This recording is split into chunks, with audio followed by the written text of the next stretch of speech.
বুদ্ধিমান মানুষেরা কখনো পরাজিতদের পক্ষে থাকতে পারে না। মুফতি কাজী মোহাম্মদ ইব্রাহিম হাফিজাহুল্লাহর একটা উদাহরণ দিয়ে শেষ করে, যেহেতু ওনার বক্তৃতা শিখে শিখেই বক্তৃতা করছি, তো না বললে ঋণ পরিশোধ হবে না। বলেছে যে মিয়া তুমি যাবা চট্টগ্রাম। কোথায় যাবা? হুজুর হয়তো শুনে হাসবে, বেটা আমার সামনে আমার কথা কও। ছাত্র হিসেবে একটা পরীক্ষা দিয়ে দেখতে চাই যে পাশ করবো না ফেল করবো। আপনি ফেলের তালিকায় আছে, তাও যদি আল্লাহর মেহেরবানি আর হুজুরের দয়া যদি পাশ করতে পারি। বেটা যাবি চট্টগ্রাম, রেল স্টেশনে যায় দেখি যে চিটাগাঙ্গের ট্রেনে কোনো সিট ফাঁকা, মাঝখানে দাঁড়াবার জায়গাও ফাঁকা নাই, রডও খালি নাই, সাদও খালি নাই। যাই দেখলেন সিলেটে যাওয়ার একটা ট্রেনে এসি সিট ফাঁকা আছে। কি সিট ফাঁকা আছে? চিন্তা করলেন ট্রেন তো একটা পাইলেই তো হয়। চট্টগ্রামেরটায় উঠবেন না সিলেটেরটায়? কোনটায় কোনটায় উঠবেন? সিলেটেরটায় উঠবেন। মাশাআল্লাহ, সিলেটে যারা উঠবেন দেখি 2-4 জন অন্তত হাত জাগান। কোনটায় উঠবেন? টার্গেট কোথায়? টার্গেট কোথায়? সিলেটেরটায় যদি এসি না পারে, বিনা পয়সায় বলে যে ভাই এসি আছে, বিনা পয়সা নিয়ে যাবো, ওঠেন, আল্লাহ বর্ষা চা হয়। কয়জন রাজি আছেন হাত জাগান? বোনদের ওখানে 2-4 জন যদি রাজি থাকেন, পরে আমাদের ভাইদেরকে জানায়েন। আমার মনে হয় না সাতকানিয়ার বোনেরা যে বীর সন্তানদের জন্ম দিয়েছে, যে শহীদদের মায়েরা এখানে আছেন, যে শহীদ পরিবারের সদস্যরা আছেন, নিশ্চয়ই তারা ফাতেমাতুজ জোহরা রাদিয়াল্লাহু তাআলা আনহা, খাদিজাতুল কুবরা, সুমাইয়া রাদিয়াল্লাহু অনুসারীরা এখানে বসে আছেন। হুজুর বললেন শেষ কথা তখন। আমাদের মধ্যে কেউ কেউ মনে করে জায়গা যেহেতু পাইলাম না, সিলেটেরটা যেহেতু ফাঁকাই পড়ে আছে, যাওয়াই যেহেতু কাজ, আল্লাহর উপর ভরসা, উঠে গেলাম, যা হয় হবে। আমার তো দোষ না, দোষ কার? ড্রাইভারের। নিয়ে যায়। আপনি সারা পথ উঠছেন সিলেটের ট্রেনে, যাবেন চট্টগ্রামে, সিজদায় পড়ে সমানে কান্না শুরু করলেন, কানতে কানতে চোখের পানিতে পুরো রাস্তা ভাসাইয়ে দিয়ে আল্লাহর উপরে দায়িত্ব ছেড়ে দিলেন। আল্লাহ সব তুমি জানো, সব তুমি দেখো, সব তুমি বোঝো। ইন্নাল্লাহা আলা কুল্লি শাইইন কদির। আল্লাহর সব গুণগান ওখানে দিয়ে দিলেন। দুনিয়ার নিয়ম এবং আল্লাহর সুন্নাহ, আপনি চট্টগ্রাম পৌঁছবেন না সিলেট পৌঁছবেন? আল্লাহর সুন্নাহ এবং দুনিয়ার নিয়মে কোথায় পৌঁছবেন? আমার ভাইয়েরা, আজ বাংলাদেশে আমাদের সামনে সিলেটেরও ট্রেন আছে, চট্টগ্রামেরও ট্রেন আছে, জান্নাতের ট্রেন আছে, জাহান্নামের ট্রেন আছে, মক্কা মদিনার ট্রেন আছে, আমাদের আধিপত্যবাদের শক্তির ট্রেন আছে। আমরা আজ এখানে সিদ্ধান্ত নিতে চাই, খালি থাকুক আর না থাকুক, জায়গা পাই আর না পাই, দাঁড়িয়ে যেতে হোক আর বসে যেতে হোক, হাওয়া ঘুরিয়ে দিয়ে যেতে হোক, তাদের উপর ভর করে দিতে হোক, ট্রেনের সাথে যদি চলে চলে যেতে হয়, তারপরও আমরা কি জান্নাতের রাস্তায় হাঁটবো নাকি এসি গাড়ির জাহান্নামের রাস্তায় যাব? জান্নাতের পথের পথিকেরা হাত জাগিয়ে দেখাও। আল্লাহ আপনি আমাদের জান্নাতের পথের পথিক হিসেবে কবুল করেন। জান্নাতের ট্রেনের যাত্রী এরা হাসবে কম, হাসবে কম। এই বৈশিষ্ট্যটা কি আমরা আজকে এখান থেকে নিয়ে যেতে পারবো? আমাদের সমাজের তরুণ যুবকেরা এখন হাসে কম না কাঁদে বেশি? কোনটা? হাসে বেশি, কাঁদে কম। প্রিয় নবী মুহাম্মদ রাসূলুল্লাহ সাল্লাল্লাহু আলাইহি ওয়াসাল্লাম সোনার মদিনা যে যুবকদেরকে দিয়ে গড়েছিলেন, যে তরুণদের দিয়ে গড়েছিলেন, তারা হাসতেন কম, কাঁদতেন বেশি। তাদের বৈশিষ্ট্য ছিল রহমান আল্লাহ। আজ সাতকানিয়াবাসীকে এই মর্যাদায় সম্মানে বৈশিষ্ট্য নিয়ে যেতে হবে। আমি শফিকুল ইসলাম মাসুদকে ওই বৈশিষ্ট্যের সাথে নিজেকে মিলাতে হবে। যে বৈশিষ্ট্য সম্পর্কে বলা হচ্ছে ফুরসানান নাহার রহমান আল্লাহ, যারা আল্লাহর দ্বীনের পথে সৈনিকগিরি করবে, রক্ত দেওয়ার কাজ, একই সাথে তারা রাত্রিবেলা দরবেশগিরি করবে, চোখের পানিতে তাদের জায়নামাজ ভিজাবে। আমরা সৈনিকগিরি করার জন্য উটের পিঠে চড়তে প্রস্তুত থাকবো, রাত্রিবেলা জায়নামাজে চোখের পানি আমাদের জায়নামাজ ভিজিয়ে আল্লাহর কাছে আমাদের সম্পর্কের যাত্রা আমরা শুরু করব। চোখের পানির সাথে যে আল্লাহর বান্দার সম্পর্ক হয়, দুনিয়ার আর কোনো সম্পর্ক তার না থাকলেও দুনিয়ার কেউ তার কোনো ক্ষতি করতে।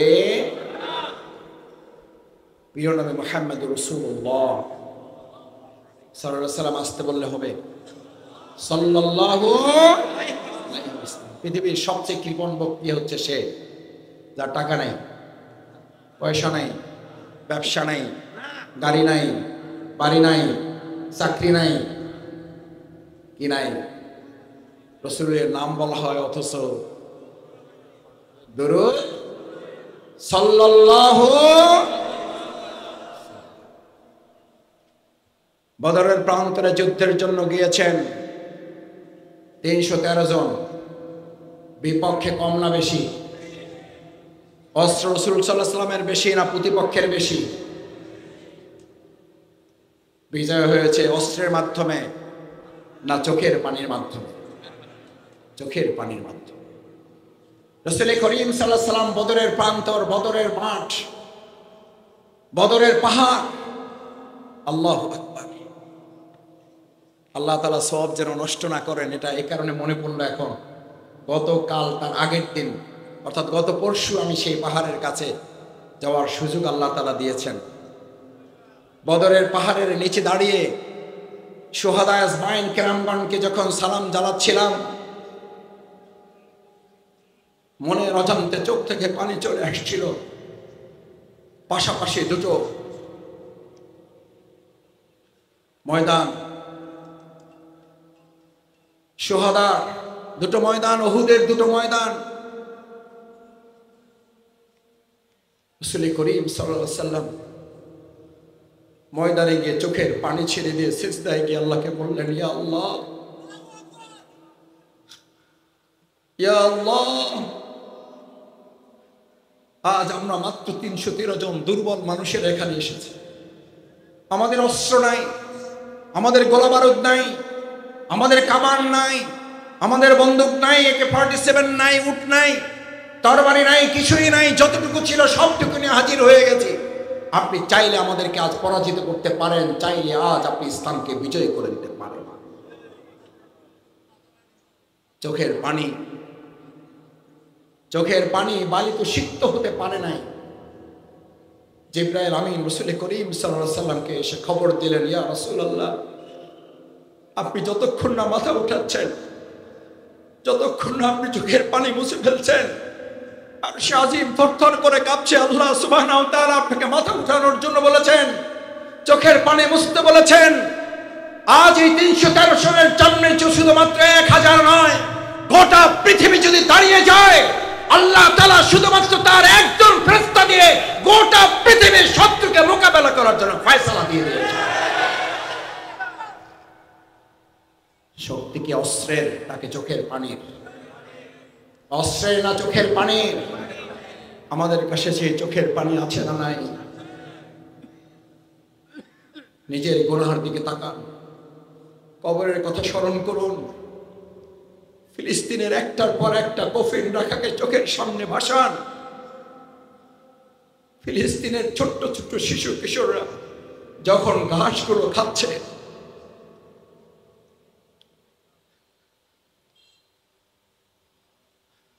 ছোট্ট বাচ্চা যখন তার খাবারটা একজন সাংবাদিককে দিচ্ছে, কারণ সেও মনে করছে এই সাংবাদিকটাও তার মতো ক্ষুধার্ত। আল্লাহ, আমাদের ফিলিস্তিনি ভাই বোনদেরকে আপনি রক্ষা করুন। আল্লাহ, আপনি আবার আরেকবার আবাবিল পাঠান, আমাদের আকসাকে আপনি হেফাজত করুন। আমাদের চোখের পানির শক্তি কামানের শক্তির চেয়েও কয়েক শত কোটি গুণ বৃদ্ধি করে দিন। তাহলে আমরা রক্ত দিতে চাই, আমরা সাথে চোখের পানি দিতে চাই। যুবকেরা, তোমার চোখের পানির মূল্য তুমি বোঝো। তোমার চোখের পানি যখন চোখ থেকে বের হয়ে গাল পর্যন্ত এসে পৌঁছে যায়, গাল পর্যন্ত এসে পৌঁছে যায়। গালে যখন তুমি উষ্ণতা অনুভব করো, আল্লাহ তাআলা ফেরেশতাদেরকে জিজ্ঞেস করেন, আমার এই গোলাম, আমার এই বান্দা, আমার এই বান্দি পৃথিবীর কোন লোভে, কোন ভয়ে, কোন শোকে, কোন কষ্টে, কোন দুঃখে চোখের পানি ফেলছে জানতে চাও? ফেরেশতারা বলেন, ইয়া আল্লাহ, দুনিয়ার কোনো চাওয়া পাওয়ার জন্য না, দুনিয়ার কোনো ভয় নয়, দুনিয়ার কোনো লোভে নয়, শুধুমাত্র আপনার সন্তুষ্টির জন্য সে চোখের পানি ফেলেছে।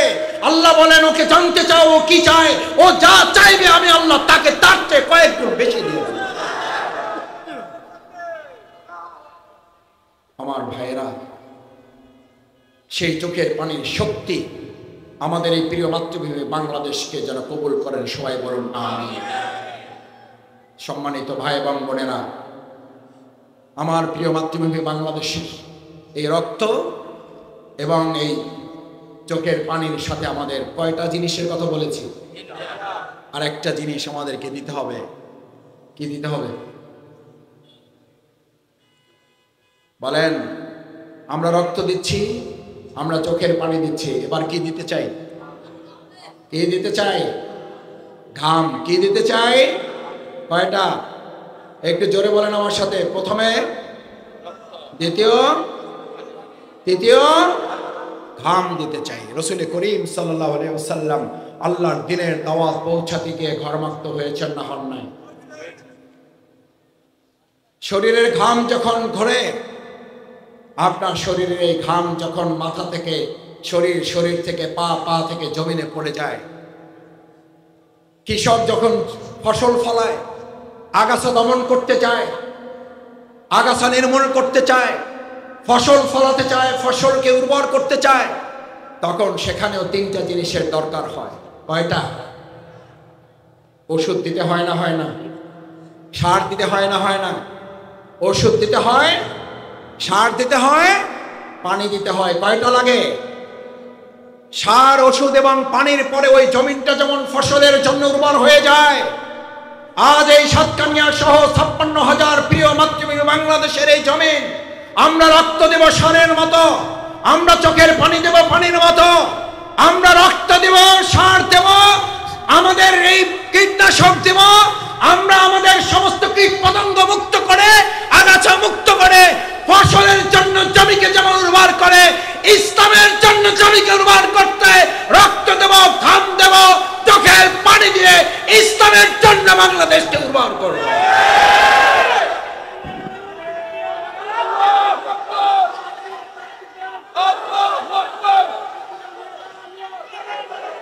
যারা রক্ত দিতে জানে তাদেরকে কেউ পরাজিত করতে পারে না।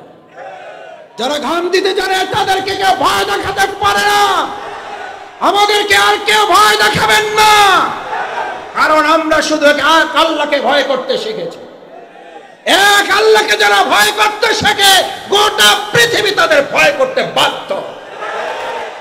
আমার শ্রদ্ধেয় শিক্ষক তুল্য যাদের বক্তব্য শুনে আমরা বক্তব্য দেই, আপনাদের সামনে হাজির হয়েছেন।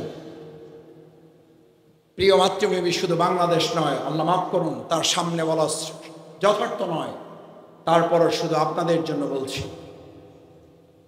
গোটা পৃথিবীর ইসলামী বিপ্লবের জন্য যিনি বিগত 16-17 বছর এই ফ্যাসিস্টদের হৃদয়ে কাঁপন ধরিয়েছেন, আধিপত্যবাদের বিরুদ্ধে যিনি প্রথম মাথা উঁচু করে কথা বলেছেন, মুফতি কাজী ইব্রাহিম দাহমাত বারাকাতু, আল্লাহ তাকে হায়াতে তাইয়্যিবা দান করুন।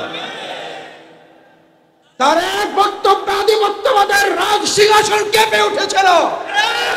ভারতীয় দালাল রাজাকাররা সেদিন কলিজা ছেড়ে ওরা পালাবার রাস্তা খুঁজেছিল। আমি সারা রাত ধরে ওনার সেই লাইভ শুনেছি। আমি আল্লাহর কাছে বলেছিলাম, আল্লাহ, এরকম মুরব্বী আমাদের যতদিন থাকবে বাংলাদেশে ইসলাম নিয়ে কেউ টালবাহানা করতে পারে না। টালবাহানা সহ্য করা হবে না। ইসলাম নিয়ে আর কাউকে কথা বলতে দেওয়া হবে না। ইসলাম নিয়ে কটাক্ষ করলে তার অস্তিত্ব এই দেশের মুসলিমরা গোটা মানবতা বিলীন করে দেওয়া। কারণ আমাদের শ্রদ্ধা ওলামায়ে কেরামগণ শুধু মুসলিম উম্মার সম্পদ নয়, আমাদের শ্রদ্ধেয় ওলামায়ে কেরামগণ এই বাংলাদেশের গোটা মানব জাতির সম্পদ। তাদের নিয়ে তুচ্ছ তাচ্ছিল্য কিংবা তাদেরকে খায় প্রতিপন্ন করে বাংলাদেশে আর কেউ রাষ্ট্র পরিচালনা করতে পারবেন না। এই সুযোগ কি আপনারা আমরা আর কেউ দিব? আলেমদেরকে হায় প্রতিপন্ন করে একদল দেশ ছাড়া হয়েছে। আমরা আরেকবার পরের এই দৃশ্য আর বাংলাদেশে দেখতে চাই না। কেউ আবার দেশ ছাড়া হন। আমাদের তরুণেরা, যুবকেরা তো দেশ ত্যাগ করতে বলেনি। আপনারা দেশ ত্যাগ করতে বলেছিলেন? আপনারা কি বলছিলেন? পদত্যাগ চাইছিলেন। আপনারা চাইছিলেন পদত্যাগ, তারা করছে দেশ ত্যাগ। এটা আল্লাহর ফয়সালা এবং এটা আলেমদের সাথে বিরোধিতা নির্মম উপহাসের সবচেয়ে দুনিয়ার বড় শাস্তি। ভবিষ্যতে আলেমদের সাথে আবার যদি কেউ বেয়াদবি করেন, শুধুমাত্র দেশ ত্যাগ কিংবা পদত্যাগ নয়, তার চেয়েও করুণ পরিণতির অপেক্ষা করতে হবে। সুতরাং আলেমরা মসজিদে কি বলবেন, আলেমরা ওয়াজ মাহফিলের মাঠে স্টেজে কি বলবেন, সেই গাইডলাইন যেন ইসলাম বিহীন কোন নেতার কাছ থেকে আমাদের আর শুনতে না হয়। এটা শুধু বাড়াবাড়ি নয়, এটা শুধু আদবের খেলাফ নয়, এটা ইসলামের সাথে রীতিমতো বেয়াদবি করার শামিল। এটা আলেমদের প্রতি তুচ্ছ তাচ্ছিল্য করার শামিল। আমার সম্মানিত ভাইয়েরা, যেহেতু শ্রদ্ধেয় আলেমে দ্বীন আজকের এই প্রোগ্রামের আমাদের সম্মানিত অন্যতম অতিথি শ্রদ্ধাভাজন মুফতি কাজী ইব্রাহিম হাফেজাহুল্লাহ আমাদের মাঝে এসেছেন, আমি শেষ কথা বলে আমার বক্তব্য ইতি টানতে চাই। আমরা যারা আজ এখানে উপস্থিত হয়েছি, এটা ভালোভাবে মাথায় রাখতে হবে, আগামী দিনের সমাজ এবং রাষ্ট্র পরিচালনার সমস্ত মতবাদ ইতিমধ্যে মানুষের কাছে ভুল প্রমাণিত হয়েছে, না হয় নাই? এটাকে আমরা করেছি না আল্লাহর ফয়সালা আছে। ওয়ামান আ'রাদা আন যিকরি ফাইন্না লাহু মাঈশাতান দনকা। আমার জিকির, আমার কোরআন, আমার আইন, আমার বিধান, এটাকে উপেক্ষা করো। ওয়ামান আ'রাদা আন যিকরি ফাইন্না লাহু মাঈশাতান দনকা। আমি তোমাদের জীবনকে সংকীর্ণ করে দেব। আমরা কি সংকীর্ণ জীবন চাই না বিস্তীর্ণ জীবন চাই? আমরা কি সংকীর্ণ জীবন চাই না মুক্ত জীবন চাই? মুক্ত জীবনকে মানুষের তৈরি করা মতবাদ দিতে পারে না, ইসলাম দিতে পারে। তরুণ যুবকেরা, বৃদ্ধরা একসাথে চলে বলো, সেই বিধানের নাম কি? সেই বিধানের নাম কি?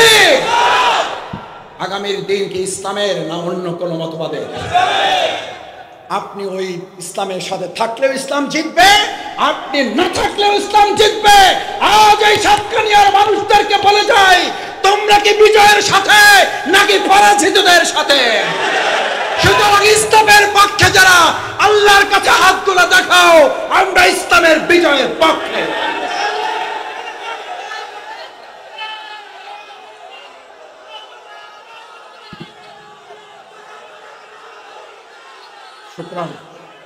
শুকরান, জাযাকাল্লাহ খায়রান।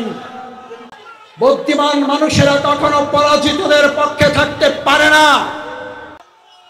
মুফতি কাজী মোহাম্মদ ইব্রাহিম হাফিজাহুল্লাহর একটা উদাহরণ দিয়ে শেষ করে, যেহেতু ওনার বক্তৃতা শিখে শিখেই বক্তৃতা করছি, তো না বললে ঋণ পরিশোধ হবে না।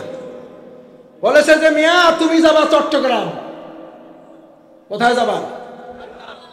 হুজুর হয়তো শুনে হাসবে, বেটা আমার সামনে আমার কথা কও। ছাত্র হিসেবে একটা পরীক্ষা দিয়ে দেখতে চাই যে পাশ করবো না ফেল করবো। আপনি ফেলের তালিকায় আছে, তাও যদি আল্লাহর মেহেরবানি আর হুজুরের দয়া যদি পাশ করতে পারি। বেটা যাবি চট্টগ্রাম, রেল স্টেশনে যায় দেখি চিটাঙ্গের ট্রেনে কোনো সিট ফাঁকা, মাঝখানে দাঁড়াবার জায়গাও ফাঁকা নাই, রডও খালি নাই, সাদও খালি নাই। যাই দেখলেন সিলেটে যাওয়ার একটা ট্রেনে এসি সিট ফাঁকা আছে। কি সিট ফাঁকা আছে? চিন্তা করলেন, ট্রেন তো একটা পাইলিত হয়, চট্টগ্রামেরটায় উঠবেন না সিলেটেরটায়? কোনটায়? কোনটা উঠবেন? সিলেটেরটা উঠবেন।